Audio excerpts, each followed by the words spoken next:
ICC টি-20 world cup 2024 পাকিস্তানের চেয়ে ভারত এগিয়ে রয়েছে ঠিকই, কিন্তু রোহিতদের কোন বিষয়ে সতর্ক করলেন Sourav Ganguly on India versus Pakistan match. Sourav Gangopadhyay দাবি করেছেন যে যদিও ভারত পাকিস্তানের চেয়ে ভালো দল, তবে টিম ইন্ডিয়ার কিন্তু তিক্ত অভিজ্ঞতাও রয়েছে, আর পাকিস্তান ওডিআই ফরম্যাটের তুলনায় টি-20তে অনেক বেশি।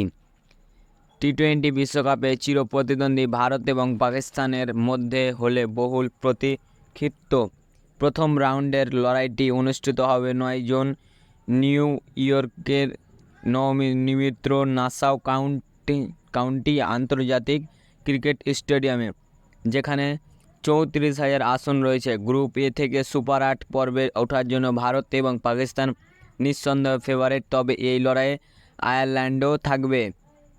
ভারত অধিনায়ক রোহিত শর্মা এবং বিরাট কোহলির মতো অভিজ্ঞ খেলোয়াড়দের ওপর নির্ভর করে রয়েছে পুরো দল। সম্ভবত টি-20 বিশ্বকাপে শেষবারের মতো খেলবেন এই দুই তারকা। 2007 সালে দক্ষিণ আফ্রিকায় উদ্বোধনী টুর্নামেন্টে তারা যে শিরোপা জিতেছিল, সেই স্মৃতি এবার ফেরাতে মরিয়া কোহলি ও রোহিতরা। পাকিস্তানের চেয়ে ভারতকে এগিয়ে রেখেও সতর্ক করলেন সৌরভ। কেন? শনিবার মুম্বাইতে একটি অনুষ্ঠানে গিয়ে ভারতের প্রাক্তন অধিনায়ক এবং প্রাক্তন বিসিসিআই সভাপতি সৌরভ গঙ্গোপাধ্যায় এই ম্যাচ নিয়ে নিজের মতামত জানিয়েছেন।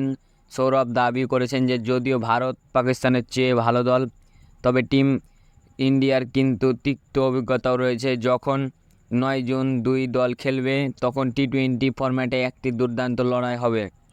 সৌরভ বলেছেন, দীর্ঘ সময় ধরে পাকিস্তানের বিরুদ্ধে আমাদের রেকর্ড খুব ভালো, তবে টি-20 ফরম্যাটে সম্ভবত পাকিস্তান 50 ওভারের ফরম্যাটের তুলনায় বেশি বিপজ্জনক।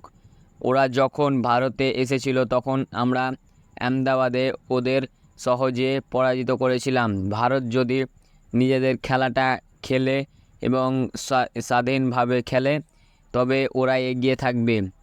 আমি স্বাধীনভাবে শব্দটি বললাম এই কারণে, আমি মনে করি না অস্ট্রেলিয়ার গত বিশ্বকাপে ভারত স্বাধীনভাবে খেলেছিল বলে জয় পরাজয়ের কথা না ভেবে, বিশ্বকাপ জয়ের কথা ভুলে শুধু মাঠে নেমে তো বন্ধুরা, ভিডিওটি যদি ভালো লেগে থাকে অবশ্যই লাইক, কমেন্ট, শেয়ার ও সাবস্ক্রাইব করে দেবেন।